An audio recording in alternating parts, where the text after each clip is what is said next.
Motivos pelos quais eu sou pré-tribulacionista.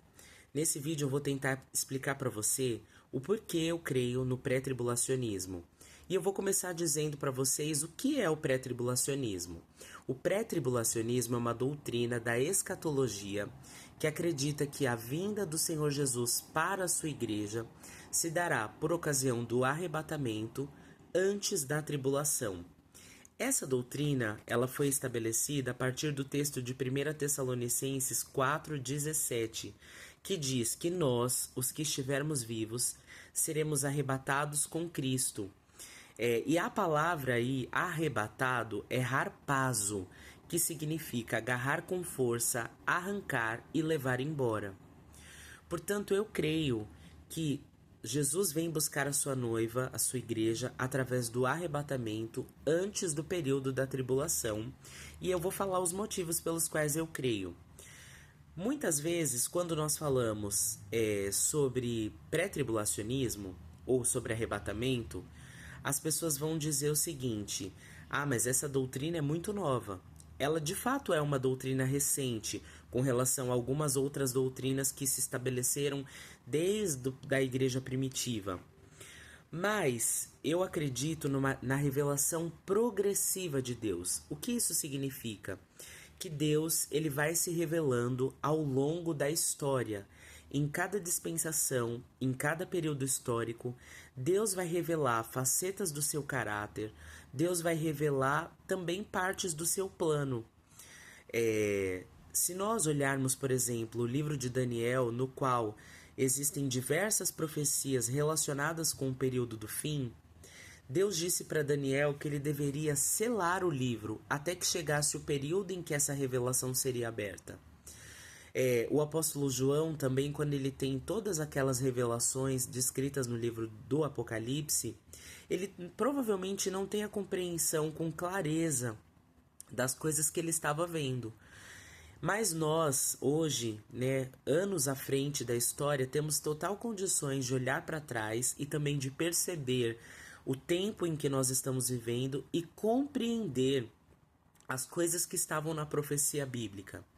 Então, mesmo que essa seja uma doutrina relativamente recente, ela fica muito notória quando a gente analisa de maneira macro a escatologia bíblica e também o texto de 1 Tessalonicenses 4,17.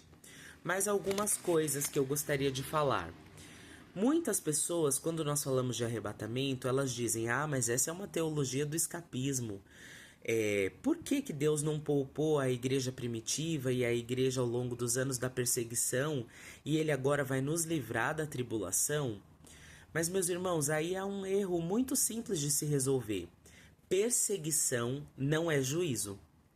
Então, o que nós vemos é sim, a igreja, desde a igreja primitiva, vem sofrendo perseguição. Nós tivemos os 3 primeiros séculos de dura perseguição, os 3 primeiros séculos da era cristã, e ao longo da história até os nossos dias a igreja é perseguida, porque o próprio Jesus disse: no mundo tereis aflições.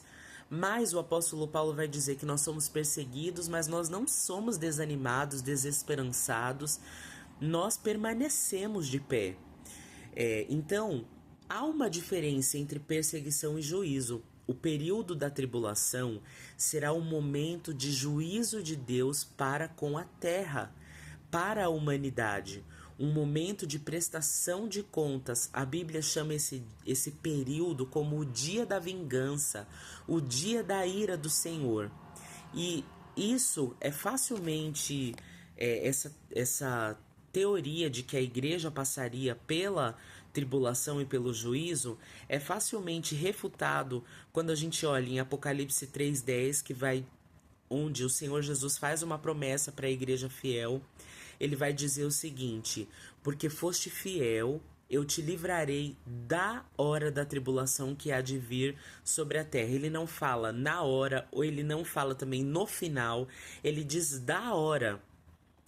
Ou seja, nos garantindo que nós seríamos poupados, a igreja fiel seria poupada dessa tribulação que viria sobre a terra. Também em 1 Tessalonicenses 5:9 vai dizer que nós não fomos destinados para a ira, mas para a salvação.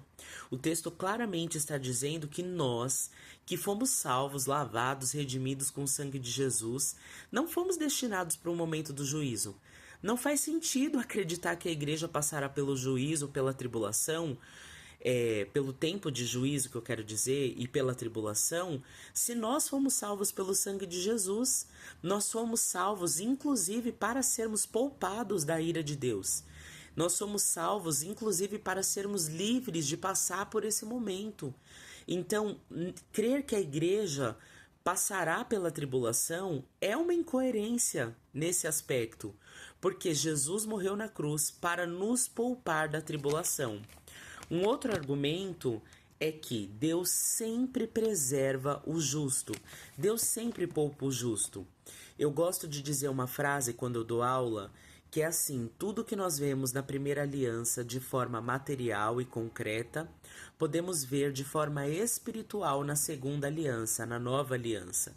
Então, quando a gente olha para o Antigo Testamento, existem várias sombras do que nós veríamos de forma espiritual através do sacrifício de Jesus na nova aliança.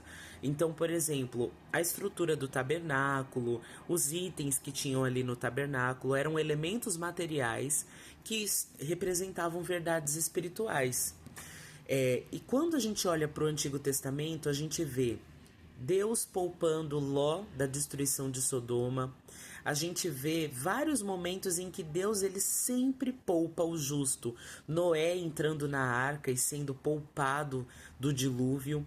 Então, isso é maravilhoso. Deus ele poupa o justo. E Deus, naquela conversa que ele tem com Abraão, ele disse: olha, se houvesse... Abraão fala: Senhor, se tivesse tantos justos, o Senhor pouparia? E o Senhor Deus fala: sim, eu pouparia a cidade. Então, Deus ele poupa o justo. Outra coisa importante, e que para mim é o argumento principal do porquê eu sou pré-tribulacionista, é que existe uma estrutura sobre como se dará a escatologia bíblica. E na verdade existe toda uma estrutura do plano de Deus dentro das dispensações, da maneira como Deus está tratando com o homem. E esse plano, ele é representado nas 7 festas de Yahvé. Se você é cristão e não conhece as 7 festas de Yahvé, tem alguma coisa errada com você. Se na sua igreja não é pregado, não é falado sobre isso, eu recomendo que você vá estudar. Estude as 7 festas de Yahvé. Porque essas 7 festas, elas representam o drama da redenção, a maneira como Deus está redimindo e nos salvando através da vida de Cristo Jesus. Então, quais são as 7 festas? Eram 7 festas que fazem parte do calendário do povo hebreu, do povo judeu. Eles celebram essas festas até o dia de hoje, e cada uma dessas festas representa um ponto do processo de redenção e de salvação através de Jesus Cristo. Então a Páscoa representa a morte de Jesus, e Jesus morreu literalmente na Páscoa. Depois nós temos pães ázimos. A festa dos pães ázimos representava o sepultamento de Jesus às pressas, assim como o povo de Israel saiu do Egito às pressas, sem ter tempo de fermentar o pão. Depois nós temos primícias, representando a festa da ressurreição, e o próprio apóstolo Paulo vai dizer que Jesus é a primícia dos ressurretos. Depois nós temos Pentecostes, que é a festa onde houve a inauguração da igreja. Então, na festa de Pentecostes era apresentado o primeiro fecho de trigo colhido, representando aquelas 3.000 almas que foram salvas através da pregação de Pedro. Também foi em Pentecostes que representa a descida do Espírito Santo e o início da era da igreja. Essas são as primeiras festas. Elas foram cumpridas ipsilíteres por Jesus. Nas suas datas, Jesus morre na Páscoa. Ele cumpre exatamente essas festas que são chamadas as festas de primavera.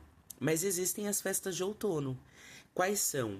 A festa das trombetas, depois a festa da expiação e, por último, a festa de tabernáculos.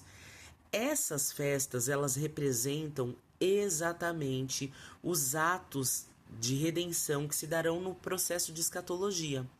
A festa de trombetas, ela indica a vinda do Senhor Jesus para a igreja. É por isso que foi dito que Jesus viria ao som da última trombeta, num abrir e fechar de olhos, que inclusive essa frase abrir e fechar de olhos é uma frase que remete à festa de trombetas, porque na festa de trombetas eles esperavam o aparecimento da lua nova para tocar a última trombeta.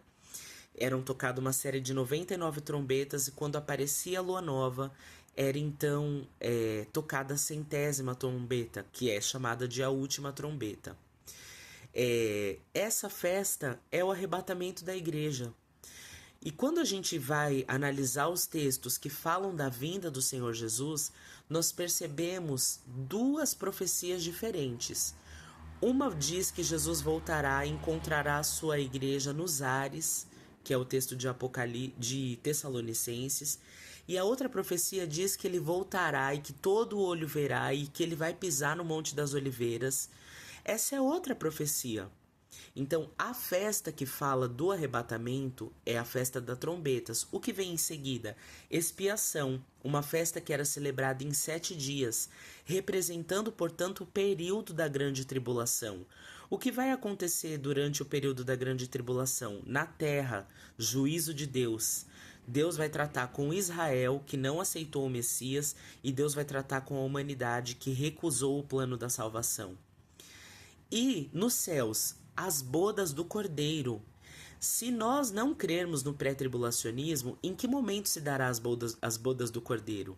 O casamento da noiva com o Cordeiro vai ser aos moldes do casamento judeu, uma festa de 7 dias, então que representam 7 anos. Enquanto na terra acontecem 7 anos de tribulação, no céu estará acontecendo 7 anos de festa, o casamento da noiva da igreja com o Cordeiro. E por último, qual que seria a festa? Tabernáculos. O que representa tabernáculos? O milênio, o momento em que Jesus voltará visivelmente para todo olho verá. Ele voltará, pisará no Monte das Oliveiras, que é a profecia de Zacarias. Nesse momento acontece a conversão de Israel, que reconhece o seu Messias verdadeiro. O anticristo, portanto, é destruído pelo sopro da boca de Jesus e se estabelece 1000 anos em que Jesus governará na terra e após isso o juízo final e para que entre então no período da eternidade, novos céus e nova terra. Eu sei que eu falei coisas aqui que eu levaria aulas e mais aulas e muito tempo para descrever, mas você consegue perceber? Se Jesus vier buscar a sua igreja no fim da tribulação, ele vai estar buscando a igreja, ele vai vir tratar com Israel, não cabe. E a gente consegue olhar nas 7 festas o modelo perfeito daquilo que é descrito em Apocalipse.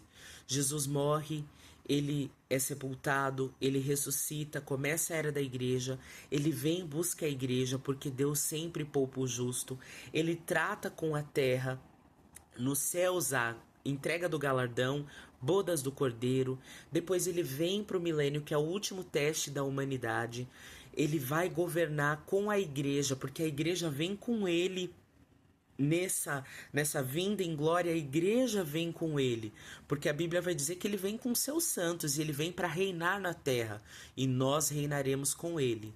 E aí, ao final do milênio, o juízo final. Então, meus irmãos, são muitos os motivos pelos quais eu creio no arrebatamento da igreja e no pré-tribulacionismo. Eu espero que nesse vídeo eu tenha conseguido argumentar e falar um pouquinho da visão.